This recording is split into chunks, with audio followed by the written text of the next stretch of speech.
ಎಲ್ಗೋಗಿದೆ ದೇವಿ? ನಿನ್ಗಂತೂ ಸ್ವರ್ಗ ಸಿಕ್ತಾಗ ಆಗ್ಬಿಟ್ಟಿದೆ ಅಲ್ಲ. ಅಮ್ಮನವ್ರ ಸಾನ್ನಿಧ್ಯ ಆದ್ಮೇಲೆ ಸ್ವರ್ಗವೇ ಅಲ್ವಾ ಅಮ್ಮ.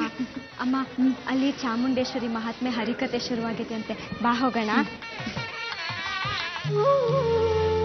ನಾನ್ ಮುಂಚೆ ನಿನ್ ತಾತ್ಸಾರ ಮಾಡಿದ್ದಿದೆ, ನಂಬದೆ ಹೋಗಿದ್ದಿದೆ.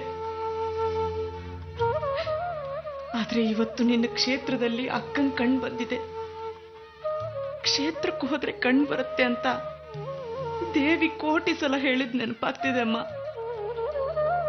ನನ್ ಮಗನ್ ನನಗ್ ಕೊಡಿಸ್ಬಿಡು. ನನ್ ಮಗ ಯಾವುದೇ ಅಪಾಯ ಇಲ್ಲದೆ ನಮ್ಮನ್ ಬಂದ್ ಸೇರ್ಲಿ. ನನ್ ಮಗನ್ ತೋರ್ಸಮ್ಮ, ನನ್ ಮಗನ್ ತೋರ್ಸು.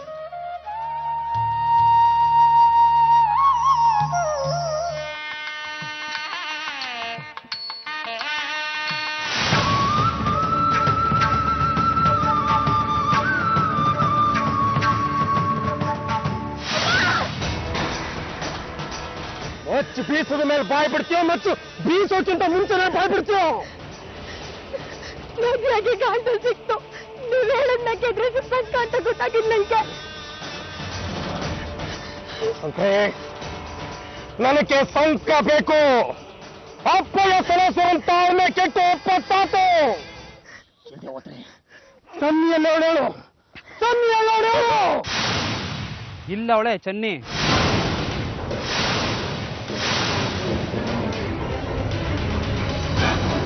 ಇವತ್ತಿಗೆ ನಿನ್ನ ಆಟ ಮುಗಿತಲೇ.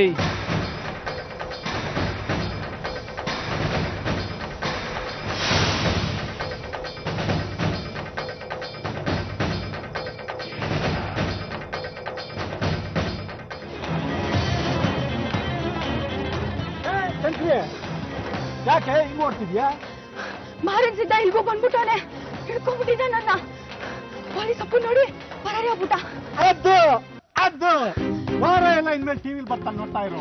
ಪೊಲೀಸರು ಕೂಡ ಹೊರತಕ್ಕೆ ಹಂಗೆ ಕುಣಿತಾ ಇರ್ಬೇಕು. ದೇವಿ ಬಂದ್ಲಾ ಸದಾಶಿವಪ್ಪ? ದೇವಿ ಬಂದ್ಲು, ಪಾರ್ವತಿ ಕಣ್ ಬಂತು. ಅಲ್ಲೆಲ್ಲೋ ಹರಿಕತೆ ಕೇಳ್ತಾ ಪಾವನ್ರು ಆಗ್ತಿದ್ದಾರೆ ತಾಯಿ ಮಗಳು. ಸರಿ, ನಾನು ಹೋಯ್ತೀನಿ.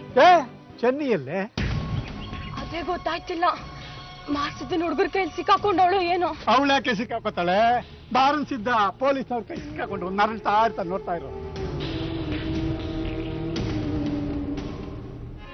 ಯುಗಯುಗಳಿಂದಲೂ ದೇವದಾನವ ಮಾನವ ಗಂಧರ್ವ ಕಿನ್ನರ ಕಿಂಪುರಾದಿಗಳನ್ನ ಕಾಡುತ್ತಿರುವ ಅಂಶಗಳೆಂದರೆ ಅರಿಷದ್ವರ್ಗ, ಕಾಮ, ಕ್ರೋಧ, ಮದ, ಮಾತ್ಸರ್ಯ, ಮೋಹಲೋಭಗಳು ಅನಂತವಾಗಿ ಕಾಡ್ತಾ ಇವೆ.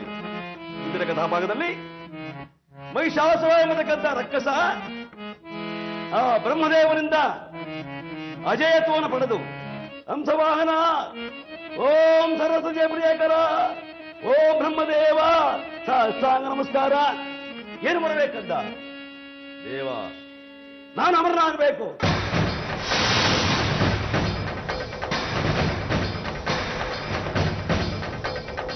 ನಾನಿರುವಾಗ ಇವರು ದೇವಾಲಯಕ್ಕೆ ಬರ್ತದೆ.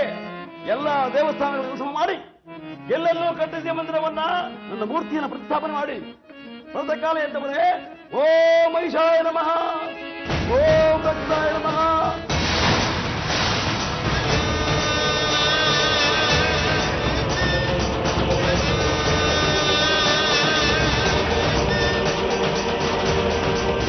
ಅವರೇ ಪರಮೇಶ್ವರ, ನಾನೇ ಬಾಲಾಕ್ಷ ಎನ್ನ ಮೇಲೆ ಮಂದಾರ ಪುಷ್ಪಗಳಿಂದ ನನ್ನ ಪೂಜೆ ಮಾಡಿ ಒಮ್ಮೆಯಾದ ವಿಶ್ವೋದ್ಯಾನ ಮಾಡಕೂಡದು. ವಿಶೇಶ್ವರ, ನಿನಗೇಗೆ ಇದ್ರ ಬುದ್ಧಿ ಬೇಡಕಂಧ? ಅವನೇ ಆ ಶಿವನೇ ನಮ್ಮ ಕುಲಕ್ಕೆ ಮೂಲ ಪುರುಷ. ಅವನ್ನ ಧಿಕ್ಕಾರ ಮಾಡಬೇಡ. ಯಾರಲ್ಲಿ ಈ ಮುದುಗೋಬಿ ಸಲ್ಕೊಂಡು ಹಾಕಿ ಅಂತ ಹೇಳ್ಬಿಟ್ಟು ಧಿಕ್ಕಾರ ಮಾಡಿ ನೆರೆಯುವೆ ಈ ಕ್ಷಣದೊಳು, ನಾನೀಗ ದೂರದೊಳು ನೆರೆಯುವೆ ಈ ಕ್ಷಣದೊಳು.